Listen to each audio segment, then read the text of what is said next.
उसके भी अपने एसओपीज हैं, स्टैंडर्ड ऑपरेटिंग प्रोसीजर, जो ऑन साइट यानी कि एयरपोर्ट के कैंपस में और ऑफ साइट जो एयरपोर्ट के बाहर इस तरह के अगर कोई हादसा हो तो उसको टैकल कर सके, उसमें स्थिति का सामना कर सके। जैसा कि 2000 ईस्वी में, जुलाई 2000 में जब ये पटना के पास ये इस तरह की घटना हुई थी, जो कलकत्ता से पटना आता हुआ विमान पटना शहर में आकर के इस एयरपोर्ट से हार्डली 1 किलोमीटर पहले नीचे गिर गया था। इसी तरह उसमें पावर नहीं आ सका था। तो उस समय भी सीआईएसएफ ने अच्छा काम किया था। हालांकि उस समय सीआईएसएफ नया नया आया था, लेकिन तब तक इस तरह के एसओपीज बन गए थे। और क्या मम्मी पापा उस फ्लाइट में है, तो हम इधर नरोड़ा से सीधा दौड़ के इधर आए हैं। अभी तक किस तरह से आपको उनके पता चला, क्या किस तरह से? मेरी भांजी ने लंदन से हमें फ़ोन किया, मेरी मम्मी और पापा दोनों फ्लाइट में बैठे हुए, तो हम तुरंत इधर आ गए। पर इधर आते आते तो 1-2-1.5 घंटा तो रोड पे घूमते रहे। बोलते हैं इधर मत खड़ी रखो, इधर खड़ी मत रखो। अरे हम यहाँ हमारे परिवार को देखने आए, घूमने नहीं आए।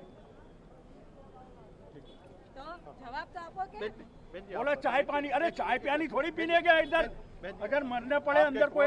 परिवार के लोग थे और मेरी फ्लाइट में जा रहे थे ननद है, लंदन। मेरे ननद है और नंदो है, दोनों हैं। वो क्या करने जा रहे थे और क्या वो उसकी लड़की के पास जा रहे थे। किस तरह से आपको पता चला और क्या किस तरह? उसकी बेटी ने मेरे को कॉल किया कि मेरी मम्मी पापा आ रहे हैं। मेरे को भी मालूम नहीं था, सरप्राइज थी ना, इसलिए। किस तरह का माहौल अपनी परिवार किस तरह से सफर कर रहा है? उनका परिवार तो वो लंदन है, लड़का लड़की तो लंदन है। અહીંયા અંદર તો ખાલી મને એટલા સમાચાર તો જોઈએ કે ના અહીંયા છે કશું જ નથી। હું કોઈ ખબર ખાલી એટલું તો કહી શકે ને મને કે એમને કઈ તકલીફ નથી, તો અમે જાણો બેસી જઈશ શાંતિથી। હા ભાઈ, હા,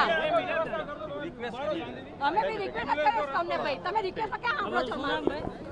तो अहमदाबाद से ये तस्वीरें आप देख रहे थे और जाहिर सी बात है कि जिन लोगों ने अपनों को खोया है या जिनके कोई भी अपने जानकार या अपने परिजन इस विमान में सवार थे, वो सब अभी अधीर हैं और उनकी अधीरता को समझा जा सकता है किस तरीके से वे दुखी हैं। लोग आक्रोशित भी हैं कि इस बात में भी है कि लगातार उन्हें कोई न कोई जानकारी उनके अपनों को लेकर के मिल पाए। प्रधानमंत्री नरेंद्र मोदी ने अपनी संवेदनाएं प्रकट करते हुए कहा कि इससे प्रभावित जो तमाम लोग हैं उनके प्रति मेरी संवेदनाएं, मैं मंत्रियों अधिकारियों के संपर्क में लगातार हूं। प्रधानमंत्री नरेंद्र मोदी की तरफ से जो कहा गया है वो आपकी टीवी स्क्रीन पर। अहमदाबाद में हुई इस त्रासदी ने हमें स्तब्ध और दुखी कर दिया है और प्रधानमंत्री नरेंद्र मोदी ने यह कहा कि ये शब्दों से परे दिल दहला देने वाली घटना है। इस दुखद घड़ी में मेरी संवेदनाएं इससे प्रभावित सभी लोगों के साथ हैं।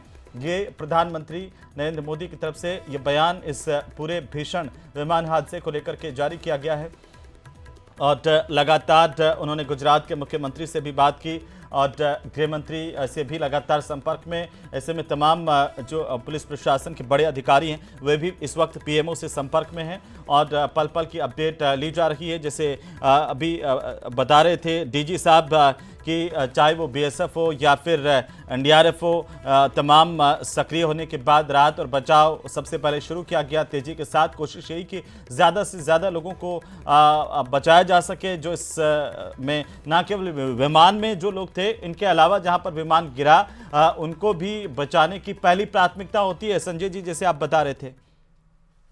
जी हाँ, ये जो ऑफ साइट प्लान है ये उसी के लिए है कि ताकि बाहर जो लोग हैं ग्राउंड पर, वो उनको भी अगर क्षति पहुंची है, कोई जैसे इस स्थिति में जो मकान ढह गया या उसमें टकरा करके लोग अगर दब गए हों, उसकी आशंका बनी हुई है, तो वहां से भी लोगों को निकालने का काम रेस्क्यू टीम करती है, जिसमें कि एनडीआरएफ के पास भी काफी कुशलता है।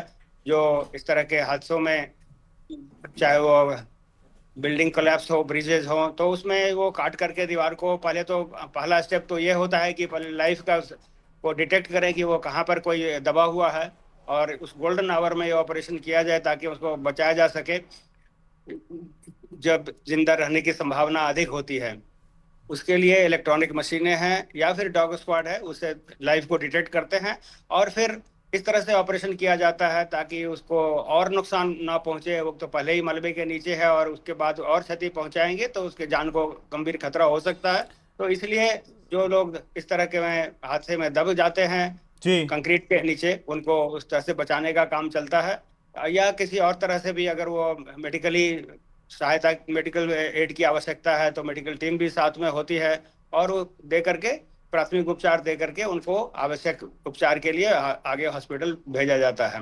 तो ये ऑफ साइट और ऑन साइट दोनों तरह के रेस्क्यू ऑपरेशंस होते हैं, और इसमें मिलजुल करके सारे एजेंसी जो हैं, रेस्क्यू एजेंसीज, वो अपने स्ट्रेंथ के अनुसार डिवीजन करते हैं, और लोग स्थानीय एडमिनिस्ट्रेशन के सपोर्ट से, एयरपोर्ट अथॉरिटी के सपोर्ट से रिसोर्सेज मुहैया करा करके आगे का काम किया जाता है। इस स्थिति में, इस केस में अब आगे की कार्रवाई ये है कि इसमें एक बहुत बड़ा चैलेंज आइडेंटिफाई करना है जो यात्री थे उनको। अब उसके लिए स्पेशलाइजेस की जरूरत होगी, चाहे आइडेंटिफाई करने के लिए उनके किसी प्रतीक चिन्ह से हो या फिर ब्लड ग्रुपिंग से हो, डीएनए से हो, करके लोगों को उनके परिजनों तक सौंपने का हो, और जो लोग अगर घायल वहां पर हैं तो उनका उपचार करने का है, जिनको कि ग्रीन कॉरिडोर, तो जैसा मैंने कहा संजय जी, ये भी काफी मुश्किल हो जाता होगा इस तरह के हादसों के बाद आइडेंटिफाई करना जो है मृतकों को, लोगों को, ये भी बहुत बड़ा चैलेंज हो जाता है। मैं इस पर भी आऊंगा, लेकिन विभूति जी हमारे साथ हैं। विभूति जी, जो आप बता रहे थे इसकी भीषणता, चूंकि देश का सबसे भीषण विमान हादसा ये है, क्या इससे पहले कोई इस तरह के हादसे इस देश में हुए? जी, एक बार 1993 में औरंगाबाद में एक ऐसा हादसा हुआ था जी। उसमें बोइंग 737-200 था, पुराना वाला हवाई जहाज था इनका जी। जो इन किन्हीं कारणों से बस थोड़ी दूर उठा और उसके बाद वो दीवार को पार करने के बाद जमीन पे गिर गया था। उसमें इनफैक्ट एक रोड थी सामने, जैसे जयपुर एयरपोर्ट के सामने से भी एक रोड निकलती है रनवे के आगे से, ऐसे औरंगाबाद एयरपोर्ट की भी रोड निकलती थी। तो वहां एक ट्रक खड़ा था, तो उसकी टेल थी, क्योंकि वो उसी मोड में था और नीचे जा रहा था, तो क्या होता है, नोज अप करके लोग जितना पावर देके ऊपर उठने की कोशिश करते हैं सीधा उड़ाने के बजाय। तो वो उसमें नोज अप एटीट्यूड में था और वो दीवार से तो बच गया, लेकिन उस ट्रक के ऊपर टकरा गई उसकी टेल, और उसके बाद उसका क्रैश हो गया। तो ये एक हादसा है। बाकी जितने हादसे मोस्टली इंडिया में जो हुए वो लैंडिंग के टाइम हुए। जी, मतलब आप कह रहे हैं कि ज्यादातर हादसे लैंडिंग के टाइम हुए हैं, टेक ऑफ में कम ही हादसे होते हैं इस तरह से, चुनिंदा हादसे होते हैं। इंडिया में तो बहुत कम हादसे हुए हैं, ज्यादातर तो लैंडिंग के टाइम हुए। जी, लेकिन आप जिस हादसे का जिक्र कर रहे हैं, क्या उसमें कोई विमान में मौजूद लोग बच पाया था? 55 नहीं, उसमें 55 यात्री थे जो सब मर गए थे।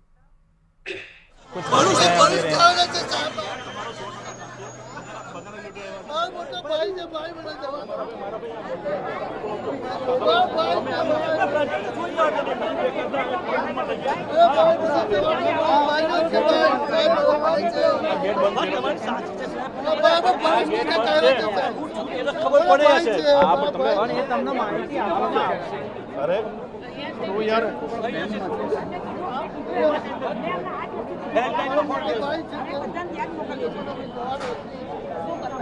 क्या अगर सामने है